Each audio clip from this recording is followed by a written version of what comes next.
Break ആയി, pregnant ആവാതിരിക്കാൻ എന്ത് ചെയ്യാൻ പറ്റും? രണ്ട് എമർജൻസി മെത്തേഡുകളുണ്ട്. എമർജൻസി മെത്തേഡുകൾ എന്ന് പറയുമ്പോൾ പ്രഗ്നന്റ് ആയതിനു ശേഷം ഒഴിവാക്കാൻ വേണ്ടിയിട്ടുള്ളതല്ല, പ്രഗ്നന്റ് ആവാതിരിക്കാൻ നമുക്ക് എന്ത് ചെയ്യാൻ പറ്റുന്നതാണ് എല്ലാവരും മനസ്സിലാക്കി വെക്കേണ്ട കാര്യമാണ്. കാരണം അവരുടെ പാർട്ണർഷിപ്പിലോട്ട് വരുന്ന സമയത്ത് ഇങ്ങനെയുള്ള അൺപ്ലാൻഡ് പ്രഗ്നൻസീസുകൾ കാര്യങ്ങളൊക്കെ ഉണ്ടാവാൻ സാധ്യതകളുണ്ട്. അത് ഒഴിവാക്കാൻ വേണ്ടിയിട്ട്, അത്തരം സിറ്റുവേഷൻസുകൾ ഒഴിവാക്കാൻ വേണ്ടിയിട്ട് എമർജൻസി മെത്തേഡുകളെ പറ്റി നല്ല ധാരണ ഉണ്ടാവേണ്ടത് വളരെ അത്യാവശ്യമായിട്ടുള്ള കാര്യമാണ്. അതിനെപ്പറ്റി ഡീറ്റെയിൽ ആയിട്ട് തന്നെ പറഞ്ഞുതരാം. രണ്ട് മെത്തേഡുകളാണ് മെയിൻ ആയിട്ടുള്ളത്. അതിലോട്ട് കൂടുതലായിട്ട് പോകുന്നതിന് മുമ്പായിട്ട് നമ്മൾ കുക്ക് ഓഫ് ഹോമിലെ അടിപൊളി ഫിക്ഷണൽ സ്റ്റോറീസുകൾ കഴിഞ്ഞ വീഡിയോയിലൊക്കെ പരിചയപ്പെടുത്തിയിട്ടുണ്ടായിരുന്നു. പുതിയൊരു ഓഡിയോ കണ്ടന്റ് കൂടി നിങ്ങൾക്ക് പരിചയപ്പെടുത്തി തരാം. സീക്രട്ട് ഹസ്ബൻഡ് എന്നുള്ള അടിപൊളി റൊമാൻറ്റിക് ആയിട്ടുള്ള ഓഡിയോ കണ്ടന്റ് ആണ്. നല്ല ക്വാളിറ്റി ഉള്ള ഓഡിയോസും കാര്യങ്ങളൊക്കെയാണ് ഉള്ളത്. കൂടാതെ ഒരുപാടധികം പുസ്തകങ്ങൾ കുക്ക് ഓഫ് ഹോമിൽ അവൈലബിൾ ആണ്. ഇപ്പോൾ ബെന്യാമിൻ്റെ ആടുജീവിതം സിനിമയായിട്ടും കണ്ടു, പുസ്തകമായിട്ട് നമ്മൾ വായിക്കുകയും ചെയ്തു. അദ്ദേഹത്തിന് മറ്റൊരു പുസ്തകമാണ് മഞ്ഞവെയിൽ മരണങ്ങൾ. അത് ഓഡിയോ കണ്ടന്റ് രൂപേണ ഇവിടെ ലഭ്യമാണ്. ബഷീറിൻ്റെ ഒരുപാടധികം പുസ്തകങ്ങൾ ലഭ്യമാണ്. മോട്ടിവേഷൻ ടൈപ്പ് പുസ്തകങ്ങളുണ്ട്, ബിസിനസ് റിലേറ്റഡ് ആയിട്ടുള്ള പുസ്തകങ്ങൾ ലഭ്യമാണ്. അങ്ങനെ ഒരുപാട് കാറ്റഗറീസ് ഓഫ് പുസ്തകങ്ങൾ കാര്യങ്ങളൊക്കെ അവിടെ ലഭ്യമാണെന്നുള്ളതാണ്. തീർച്ചയായിട്ടും ഒന്ന് ചെക്ക് ചെയ്യാന്നുള്ളതാണ്. ഇപ്പോഴാണെങ്കിൽ 7 days ഫ്രീ ട്രയൽ ലഭ്യമാണെന്നുള്ളതാണ്. അപ്പോൾ ലിങ്ക് നമ്മൾ ഡിസ്ക്രിപ്ഷനിൽ ഫസ്റ്റ് ടൈമിലും കൊടുത്തിട്ടുണ്ട്. നിങ്ങൾ തീർച്ചയായിട്ടും ഒന്ന് ഡൗൺലോഡ് ചെയ്ത് നോക്കുക. കേട്ട് ഇഷ്ടപ്പെട്ട് കഴിഞ്ഞാൽ മാത്രം കണ്ടിന്യൂ ചെയ്താൽ മതിയല്ലോ. അപ്പോൾ ഈ ഒരു അവസരം മുതലാക്കുക എന്നുള്ളതാണ് പറയാനുള്ളത്. ഇനി നമുക്ക് ഈ എമർജൻസി കോൺട്രാസെപ്റ്റീവ് മെത്തേഡുകൾ ഏതൊക്കെയാണെന്നുള്ളത് നോക്കാം. ഇപ്പോൾ ചില ആൾക്കാർ ബന്ധപ്പെട്ടതിന് ശേഷം ഇപ്പോൾ അൺപ്രൊട്ടക്റ്റഡ് സെക്സും കാര്യങ്ങളൊക്കെ ചെയ്തിട്ട് പൈനാപ്പിൾ കഴിക്കാം, പപ്പായ കഴിക്കാം, ഇതൊക്കെ എഫക്റ്റീവ് ആണെന്ന് ചിന്തിച്ചിരിക്കുന്നുണ്ട്. ഇതൊരിക്കലും 100% എഫക്റ്റീവ് ആയിട്ടുള്ള മെത്തേഡോ കാര്യങ്ങളോ ഒന്നും അല്ല എന്നുള്ളതാണ്. നമ്മൾ തുടർന്ന് പറയുന്ന ഏതെങ്കിലും ഒരു എമർജൻസി മെത്തേഡോ കാര്യങ്ങളോ പ്രോപ്പറായ രീതിയിൽ ഉപയോഗപ്പെടുത്തുക എന്നുള്ളതാണ് ഓരോരുത്തരോട് പറയാനുള്ളത്. ഒന്നാമത്തെ മെത്തേഡ് എന്ന് പറയുന്നത് എമർജൻസി കോൺട്രാസെപ്റ്റീവ് പിൽസ് ആണ്. ഇപ്പോൾ പല ആൾക്കാർക്കും ആ പേര് കേൾക്കുമ്പോൾ കൺഫ്യൂഷൻ ഉണ്ടാവും. വേറൊന്നല്ല, IPIL എന്നുള്ള പേരായിരിക്കും പലർക്കും അറിയുന്നുണ്ടാവുക എന്നുള്ളത്.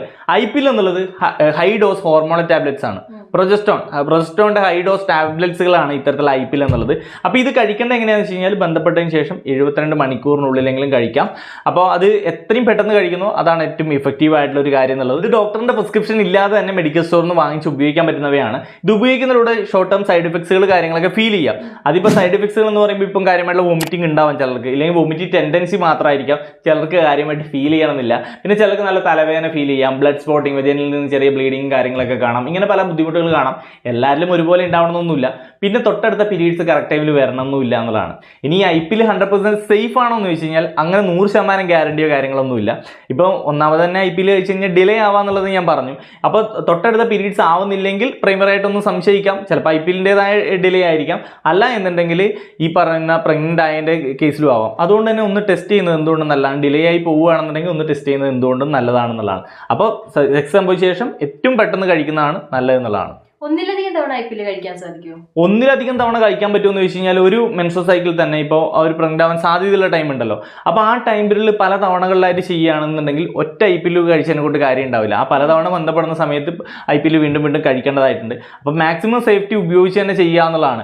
ഇങ്ങനെ മൾട്ടിപ്പിൾ ടൈംസ് റെഗുലറായിട്ട് എല്ലായ്പ്പോഴും സെക്സ് ചെയ്യുന്നവരാണെന്നുണ്ടെങ്കിൽ എല്ലായ്പ്പോഴും IPIL കഴിക്കുക എന്നുള്ളത് ഒരിക്കലും നല്ലൊരു പ്രവണതയല്ല. കാരണം അതൊരു എമർജൻസി മെത്തേഡ് ആണെന്നുള്ളത് പ്രോപ്പറായിട്ട് ഇതിൽ മനസ്സിലാക്കുക എന്നുള്ളതാണ്. അപ്പോൾ നിങ്ങൾ അങ്ങനെ ചെയ്യുന്നുണ്ടെങ്കിൽ എന്തെങ്കിലും റെഗുലർ ആയിട്ട് ഉപയോഗപ്പെടുത്താൻ പറ്റിയ കോൺട്രാസെപ്റ്റീവ് മെത്തേഡുകൾ, പ്രൊട്ടക്ഷൻ മെത്തേഡുകൾ ഉപയോഗപ്പെടുത്തുക എന്നുള്ളതാണ് മനസ്സിലാക്കേണ്ട കാര്യം.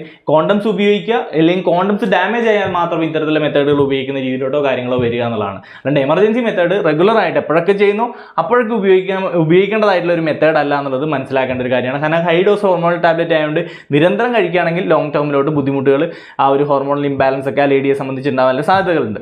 ഇനി രണ്ടാമത്തെ മെത്തേഡ് ഏതാണെന്ന് വെച്ച് കഴിഞ്ഞാൽ അത് ഇൻട്രാ യൂട്രൈൻ ഡിവൈസ് ആണ്. ആ ഒരു പേര് കേൾക്കുമ്പോൾ പലർക്കും അറിയണ്ടാവില്ല.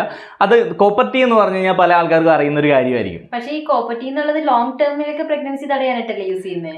തീർച്ചയായിട്ടും നമുക്ക് അങ്ങനെയായിരിക്കും കോപ്പർട്ടീനെ പറ്റി അറിയുന്നത്. കോപ്പർട്ടി നമ്മളിപ്പോൾ സെക്സ് സംഭവിച്ച ഒരു 5 ദിവസത്തിനുള്ളിൽ ഇൻസേർട്ട് ചെയ്യുകയാണെന്നുണ്ടെങ്കിൽ പ്രഗ്നൻസി അവോയ്ഡ് ചെയ്യാനും ഉപയോഗപ്പെടുത്താൻ പറ്റിയ ഒരു കാര്യമാണ്. അതൊരു എമർജൻസി മെത്തേഡ് എന്ന രീതിയിൽ ഉപയോഗപ്പെടുത്താൻ പറ്റിയ ഒരു മെത്തേഡായിരിക്കും. ഇത് പലർക്കും അറിയണ്ടാവില്ല എന്നുള്ളതാണ്. ഇത് ലോങ് ടേമിലോട്ട് കൂടി നമുക്ക് പ്രഗ്നൻസി പ്ലാൻ ചെയ്യുന്നില്ലെങ്കിൽ ഈ കോപ്പർട്ടി ഉപയോഗപ്പെടുത്താവുന്നതാണ്. ഒരു 5 വർഷത്തേക്ക് നമ്മൾ പ്രഗ്നൻസി പ്ലാൻ ചെയ്തില്ലെങ്കിൽ കോപ്പർട്ടി ഇൻസേർട്ട് ചെയ്ത് വയ്ക്കാവുന്നതാണെന്നുള്ളതാണ്. അപ്പോൾ ഒരു എമർജൻസി മെത്തേഡ് എന്ന രീതിയിലും കോപ്പർട്ടി ഉപയോഗിക്കാം.